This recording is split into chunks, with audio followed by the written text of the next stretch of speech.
ታንክና መድፉ ድሮን ጀቱ ጀነራል መሐመድ ተሰማና ፊልድ ማርሻል ብርሃኑ ጁላ ያላሸነፉንን አረጋ ከበደና ማይካቸው አያሸንፈንም ይላሉ።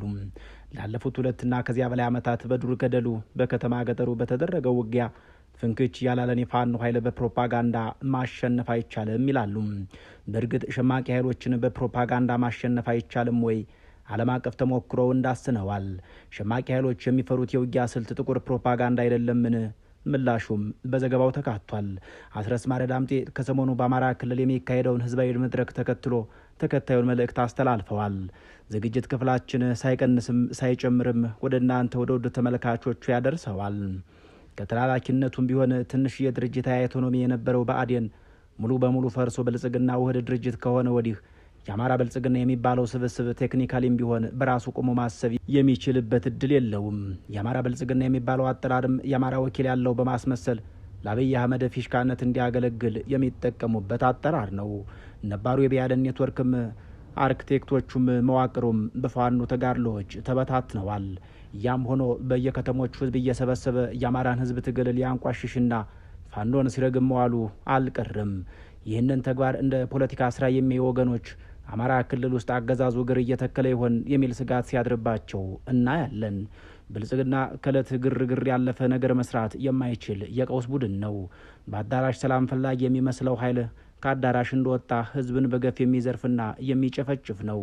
ከዚህ በፊትም ብዙ ከተሞች ላይ በድሽቃና በሞርተር ብንበትንበትም ህዝብን አስገድዶ ብዙ ሰላማዊ ሰልፎችን ለማድረግ መሞከሩ አይዘነጋም።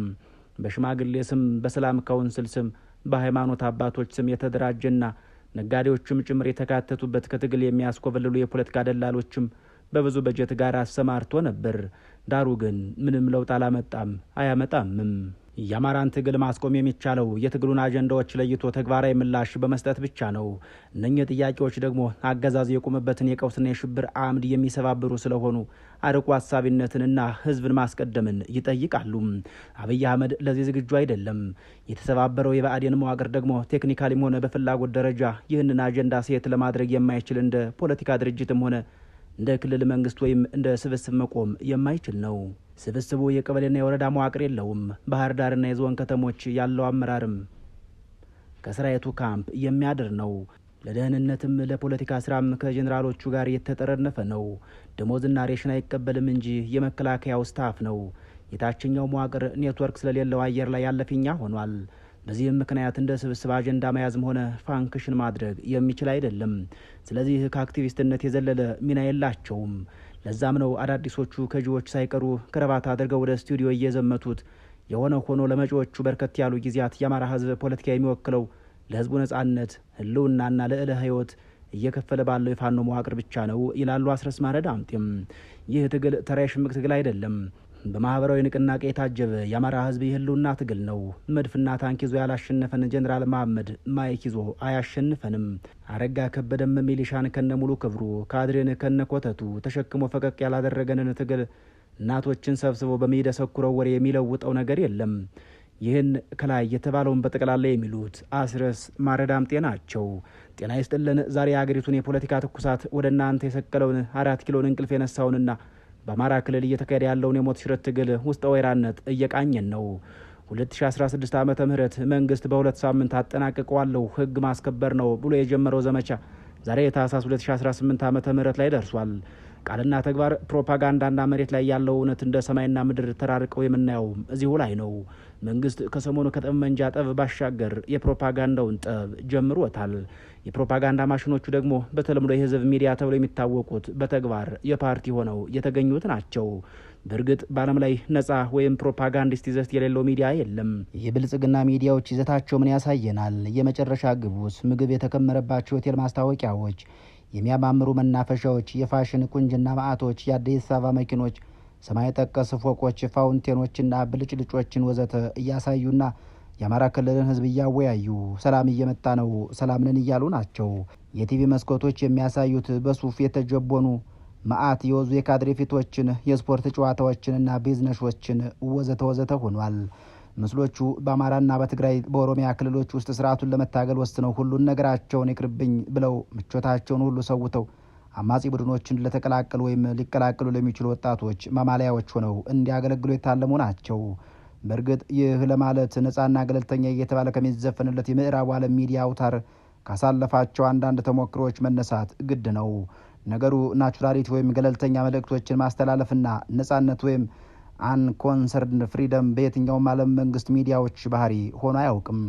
የአሜሪካ ፕሬስ ከራሽያ ፕሬስ የተሻለ፣ የእንግሊዝ ሚዲያ ከቻይና ሚዲያ፣ የኬንያ ቲቪ ከኢትዮጵያ ቲቪ የተሻለ ነፃነት አላቸው በሚል በንጽጽር ተሽሎ በመገኘት ሊነገር የሚችል ካልሆነ በስተቀር ፕሮፓጋንዳ ሊያናነገበ ነፃ ሚዲያ የሚባል ነገር ከነጭራሹም በምናብ ከሚታለመው ቀቢጸ ተስፋው ዓለም ውጭም በሆኑ በምንኖርበት ዓለም ላይ የትም እንደሌለ በርከት ያሉ የክሪቲካል ስተዲስ ጥናቶች ያረጋገጡት ሀቅ ነው። ማናቸውንም በሚዲያው ላይ የሚቀርቡ ስርጭቶችን ፖለቲካዊ ዓላማን ካነገበ ፕሮፓጋንዲስት ይዘታቸው አንጻር መዝነን ካየናቸው ልብ ብለን ያላየናቸው ጥቃቅን ነገሮች ሁሉ ፕሮፓጋንዳ እንደነበሩና እንደሆኑ ግልጽ ይሆንልናል።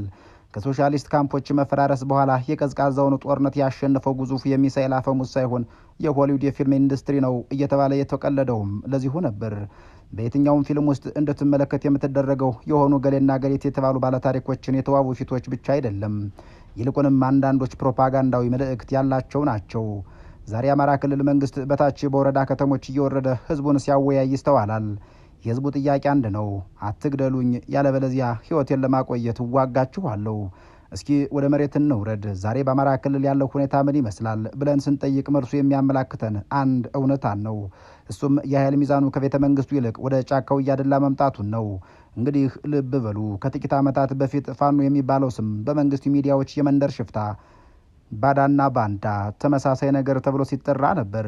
ዛሬ ግን ያ ሽፍታ የተባለ ኃይል የኢትዮጵያን የመከላከያ ሰራዊት በገዛ ምሽጉ ውስጥ አምቆ ከተሞቹን ከቦ አውራ ጎዳናዎችን ዘግቶ የመንግስትን እስትንፋስ እያስቆራረጠው ይገኛል። ይህ ለምን ሆነ? ይህ የፋኖ ወታደራዊ ተአምር ወይስ የመንግስት የፖለቲካ ኪሳራ ውጤት ነው? ነገሩ ወዲህ ነው። የፋኖ ኃይሎች አሁን ላይ የምናያቸው እንደ ተራ አማጽያን አይደለም። የውጊያ ስልታቸውን ስንመለከተው ከሽምቅ ውጊያ ወይም ጎሬላ ዋርፌር አልፈው ወደ መደበኛ ውጊያ ወይም ኮንቬንሽናል ዋርፌር እየተሸጋገሩ መሆኑን የሚያሳዩ ምልክቶች ሞልተዋል። እስኪ አስተውሉት። በጎጃም፣ በጎንደር፣ በወሎና በሰሜን ሸዋ የሚንቀሳቀሱት የፋኖ ኃይሎች ቀድሞ የነበራቸውን የመከላከል ቁመና ተቀይረው ወደ ማጥቃትና ቦታ የመያዝ ቁመና ተሸጋግረዋል። መንግስት በከተሞች ውስጥ ካምፕ ሰርቶ ከመቀመጥ ውጭ በገጠሩ የኢትዮጵያ ክፍል የነበረውን አቅም ሙሉ በሙሉ አጥቷል ቢባልም ማጋነን አይሆንም። ይሄ ደግሞ ሎጂስቲክስ፣ ስንቅና ትጥቅ አቅርቦት የመንግስትን እጅ ጠምዞ የያዘ ትልቅ ወታደራዊ ኪሳራ ነው። ታዲያ መንግስት ዝም ብሎ እያየነውን? በፍጹም አይደለም። እዚህ ላይ ነው እንግዲህ የመንግስትን የመጨረሻ ካርድ የምንመለከተው። እግረኛ ጦሩ በህዝብ ማዕበልና በፋኖ ተመቶ ሲሸሽ 4 ኪሎ ያሉት ሹመኞች አማራጭ ያደረጉት ሰማያቸውን ነው። አዎ የድሮን ጦርነት ወዳጄ። ይህ የድሮን ውጊያ ወታደራዊ ኢላማን ከመምታት አልፎ የህዝብን ስነ ልቦና የመስፈር የሽብር ስትራቴጂ ሆኖ እያገለገለም ነው። በወልዲያ በባህር ዳር ዙሪያና በገጠር ቀበሌዎች የሚዘንበው የድሮን እሩምታ ፋኖን አዳከመው ወይስ አጠናክረው የሚለው ጥያቄ መልሱ ግልጽ ነው።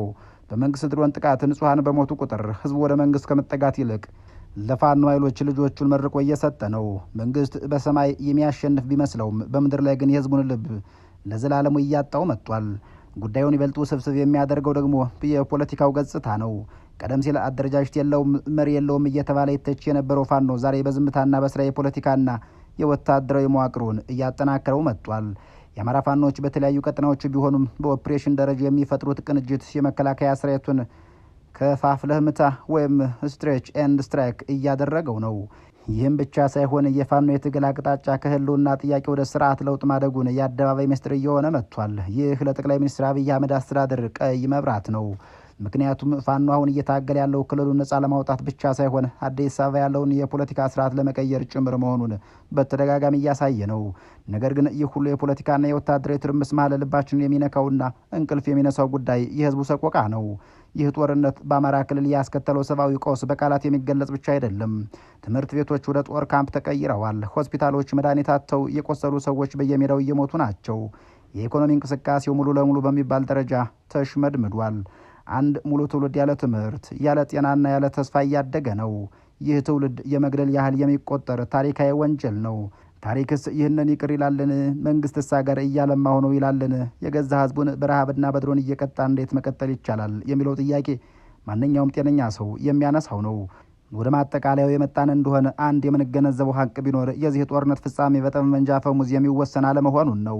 መንግስት የቱንም ያህል ዘመናዊ መሳሪያ ቢታጠቅ የቱንም ያህል ድሮን ቢያሰማራ የታጠቀንና በህዝብ የተደገፈን ኃይል ማሸነፍ እንደማይችል የዓለም ታሪክ ያስተማረን እውነታ ነው። በሌላ በኩል ፋኖም ቢሆን ወታደራዊ ድልን ወደ ፖለቲካዊ ድል ለመቀየር አሁንም የቤት ስራዎች አሉበት። ስለዚህ ቀጣዩ ጊዜ እጅግ ወሳኝ ይሆናል። ጦርነቱ በዚህ መልኩ ቀጠለ፣ ምናልባትም የመንግስት መዋቅር ሙሉ ለሙሉ ፈራርሶ ክልሉ ወደ ተራ ራስ ገዝነት አስተዳደር ወይም ወደማይታወቅ አቅጣጫ ሊሄድ ይችላል። ወይም ደግሞ መንግስት የኃይል አማራጭ እንዳልሰራ ተረድቶ አሁን ያለውን የትዕቢት ካባ አውልቆ ወደ እውነተኛ ድርድር ሊመጣም ይችላል። ምርጫው ያለው 4 ኪሎ ነው።